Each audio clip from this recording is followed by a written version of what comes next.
นิทานปัญญายุทธตอนแพ้เล็กชนะใหญ่กาลครั้งหนึ่งไม่นานนักมีหญิงคนหนึ่งเธอเป็นแม่ค้าขายของที่ตลาดซึ่งเธอเป็นคนที่ไม่ค่อยยอมคนและมักจะมีปากเสียงมีเรื่องโต้เถียงกับลูกค้าอยู่เป็นประจำแม่ค้าข้าซื้อสัก3 ชิ้นพอจะลดหน่อยได้ไหมลดไม่ได้หรอกนี่ใจคอจะไม่ให้คนขายได้กำไรเลยหรืออย่างไรยะ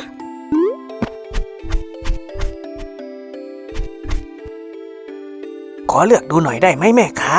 เรื่องมากจริงๆจับแล้วต้องซื้อนะเดี๋ยวช้ำขายไม่ออกนานวันเข้าจึงทำให้ลูกค้าไม่ค่อยอยากมาอุดหนุนและค่อยๆลดจำนวนลงไปเรื่อยๆจนแทบจะไม่มีลูกค้าเลยป่ะเราไปซื้อที่ร้านที่อยู่กลางตลาดกันดีกว่าเดินไกลหน่อยแต่สบายหูดีข้าเห็นด้วยทำไมพักหลังนี่การค้าการขายมันถึงได้ซบเซาแบบนี้นะพวกลูกค้าเก่าๆก็ไม่รู้พากันหายไปไหนหมดขืนเป็นอยู่อย่างนี้ต่อไปสงสัยเราอาจต้องได้เลิกเป็นแม่ค้าแล้วไปหาอาชีพอื่นทำเสียแล้วละมั้งมีชายคนหนึ่งเขาอาศัยอยู่กับแม่2 คนเขาเป็นคนที่ขี้โมโหจึงมักมีปากเสียงกับแม่ของเขาอยู่บ่อยครั้งซึ่งทำให้แม่ของเขาต้องทุกข์ใจอยู่เป็นประจำและทำให้ความสัมพันธ์ในครอบครัวต้องผิดข้องหมองใจกันเรื่อยมาวันหนึ่งขณะที่เขาออกไปทำงานโอ้ยทำงานก็เหนื่อยหิวก็หิวทำไมท่านแม่ยังไม่เอาข้าวมาส่งให้อีกนะข้าหิวจนตาลายแล้วเมื่อแม่ของเขามาถึงแม่มาแล้วลูกพอดีฟืนมันชื้นข้าวก็เลยสุกช้าหน่อยมารีบมากินข้าวเถอะลูกเอ้ยด้วยความหิวชายหนุ่มมองไปยังชามข้าวเห็นชามข้าวเล็กนิดเดียวจึงเกิดความโมโหแม่ของเขาเป็นอย่างมากอะไรกันเนี่ยท่านแม่ชามข้าวเล็กนิดเดียวข้าทำงานมาแสนเหน็ดเหนื่อยแบบนี้มันจะกินอิ่มหรือไม่กินมันแล้วข้าไปหาดื่มสุราในเมืองดีกว่าเขาจึงหุนหันเดินออกไปทันทีทำไมท่านแม่ของข้าชอบทำแต่อะไรผิดพลาดอยู่เรื่อยนะไม่เคยได้ดั่งใจข้าเลยสักเรื่องขณะที่เขากำลังจะเดินออกไปนั้นแม่ของเขาก็ได้นำเอาข้าวที่เขายังไม่ได้กินใส่ห่อมาให้ลูกเอ้ยอย่างไรก็เอาห่อข้าวติดตัวไปด้วยสิเผื่อหิวจะได้กินกลางทางเขารับเอาห่อข้าวมาถือไว้แล้วเดินจากไปอย่างหัวเสียเขาเดินทางไปขึ้นรถม้าเพื่อเข้าไปในเมืองขณะที่กำลังนั่งรอให้รถม้าออกอยู่นั้นก็มีแม่ค้าคนหนึ่งเดินทางมาขึ้นรถม้าด้วยอีกคนและขณะที่รถม้ากำลังจะเคลื่อนออกไปก็ได้มีเด็กชายคนหนึ่งและนักพรตผู้หนึ่งเดินทางมาเพื่อที่จะขึ้นรถม้าไปด้วยอีกเช่นกันนักพรตผู้นั้นคือเฉินกุ้ยเซียงนั่นเองคนขับรถม้าพอจะเหลือที่นั่งให้ไปได้สัก2 คนหรือเปล่าได้อยู่ครับเชิญขึ้นรถได้เลยเมื่อรถม้าเคลื่อนตัวออกไปเด็กชายก็ได้สังเกตเห็นว่าวันนี้ตลอด2 ข้างทางมีต้นไม้หักโค่นล้มอยู่เรียงรายเด็กชายจึงได้เอ่ยถามเฉินกุ้ยเซียงว่าท่านอาจารย์ครับเหตุใดต้นไม้แถวนี้จึงหักโค่นล้มระเนระนาดเช่นนี้อ๋อก็เพราะว่าเมื่อวันก่อนมีลมพายุลูกใหญ่พัดผ่านมานะสิแต่เมื่อนั่งรถม้าต่อมาได้สักพักเด็กชายก็ได้สังเกตเห็นว่าบรรดาต้นไม้ในป่าบริเวณนี้กลับไม่ได้โค่นล้มเหมือนเช่นต้นไม้ในป่าที่ผ่านมาเด็กชายจึงได้เอ่ยถามเฉินกุ้ยเซียงขึ้นมาอีกครั้งว่าท่านอาจารย์ครับป่าแถบนี้ก็ไม่ได้อยู่ห่างจากป่าที่มีต้นไม้หักโค่นที่เราผ่านมามากนักแต่เหตุใดบรรดาต้นไม้แถวนี้กลับไม่เห็นหักโค่นเหมือนที่ผ่านมาเลยนั่นก็เป็นเพราะต้นไม้ในแถบนี้รู้จักใช้เคล็ดวิชาแพ้เล็กชนะใหญ่นะสิเมื่อเด็กชายได้ฟังจึงได้เอ่ยถามอย่างสงสัยว่าแพ้เล็กชนะใหญ่มันเป็นอย่างไรหรือครับท่านอาจารย์ต้นไม้เหล่านี้รู้จักโอนอ่อนตามกระแสลมให้กระแสลมได้ชนะบ้างซึ่งถือว่าเป็นการพ่ายแพ้เพียงเล็กน้อยสุดท้ายจึงยังสามารถยืนหยัดตั้งตระหง่านเมื่อกระแสลมแรงพัดผ่านไปได้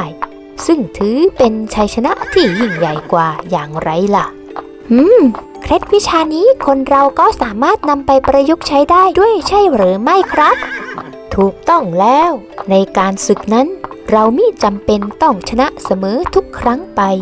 บางครั้งเราอาจต้องยอมแพ้ศึกบ้างเพื่อที่จะชนะในสงครามเป็นการแพ้อย่างมีกลยุทธ์ยอมแพ้ในเรื่องเล็กเพื่อชนะในเรื่องใหญ่นั่นเอง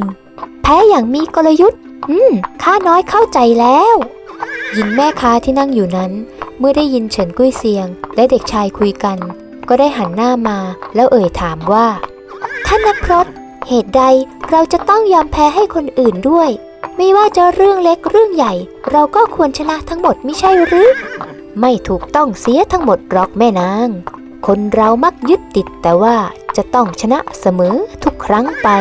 จึงมิรู้จักการผ่อนปรนให้กันจนบางครั้งก็ทำให้เกิดการแตกแยกสูญเสียมิตรภาพสู้ยอมบ้างในเรื่องที่ควรยอมถอยบ้างในเรื่องที่ควรถอยเพื่อสุดท้ายแล้วได้ประโยชน์สูงสุดได้ประโยชน์ในระยะยาวจะมิดีกว่าหรือ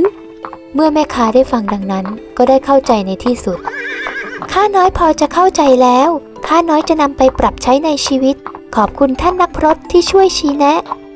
ต่อจากนั้นไม่นานทั้งแม่ค้าเฉินกุ้ยเซียงและเด็กชายก็ได้ถึงที่หมายของตนพอดี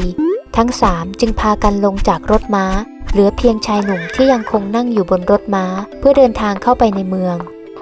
ขณะที่รถม้าเดินทางต่อไปนั้นชายหนุ่มซึ่งนั่งอยู่เพียงลำพังเขาได้ครุ่นคิดไปตลอดทางและพลางหยิบเอาห่อข้าวที่แม่ของเขาให้มาออกมากินด้วยความหิวแต่พอกินไปได้ยังไม่ทันที่ข้าวจะหมดเขาก็รู้สึกอิ่มเสียแล้วพลันเขาก็ได้ฉุกคิดถึงเรื่องราวที่ผ่านมาระหว่างเขากับแม่ของเขาดุจดั่งสายลมแห่งปัญญาได้พัดผ่านเข้ามาแพ้เล็กเพื่อชนะใหญ่แต่ข้ากลับทำในสิ่งที่ตรงกันข้ามที่ผ่านมาข้าเองคิดแต่จะเอาชนะคับคานกับท่านแม่แม้ในเรื่องเล็กๆน้อยๆมิยอมที่จะโอนอ่อนผ่อนปรนจึงทำให้ข้ากับท่านแม่ต้องขุ่นข้องหมองใจกันเรื่อยมาช่างเป็นการชนะเล็กแต่แพ้ใหญ่เสียจริงๆหากข้ารู้จักการให้อภัยมองข้ามปัญหามองข้ามความผิดพลาดเล็กๆน้อยๆไปบ้างก็คงมิเป็นเช่นนี้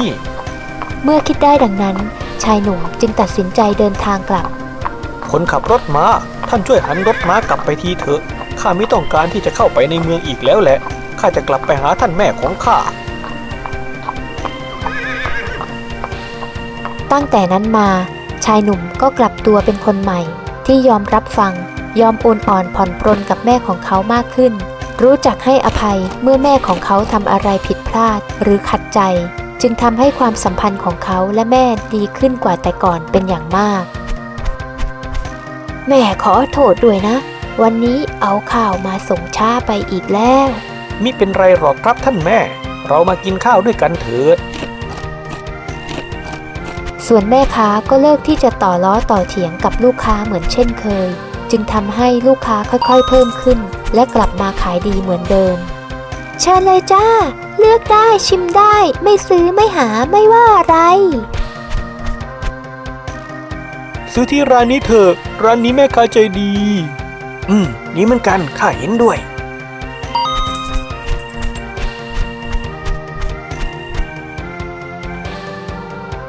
ตั้งแต่ที่ข้าลดทิฐิที่มุ่งแต่จะเอาชนะลงก็ทำให้จิตใจเย็นลงไม่รุ่มร้อนไม่ขี้โมโหเหมือนแต่ก่อนปัญญายุทธของอาจารย์เฉินสูงส่งสมคำร่ำลือแม้ได้ยินเพียงผ่านๆยังล้ำลึกถึงเพียงนี้ปัญญายุทธจากเรื่องนี้อย่ายึดติดที่จะต้องเอาชนะให้ได้เสียทุกครั้งไปบางครั้งเราก็ต้องยอมแพ้บ้างเพื่อให้ได้ผลประโยชน์ในระยะยาวหรือในเรื่องที่ใหญ่กว่าความสัมพันธ์ของคนเราก็เช่นกันหากมุ่งแต่จะเอาชนะค้าคานกันในเรื่องเล็กๆเรื่องไม่เป็นเรื่องก็อาจจะนำไปสู่ความแตกแยกผิดข้องหมองใจกันในที่สุดการยอมแพ้ให้เป็นการรู้จักให้อภัยการถอยให้เป็นจึงถือเป็นกลยุทธ์อย่างหนึ่งที่นำไปสู่ชัยชนะอยากมีความคิดที่แกร่งกล้าต้องฝึกปรือปัญญายุทธโปรดกดติดตาม YouTube ปัญญายุทธและ Facebook ปัญญายุทธ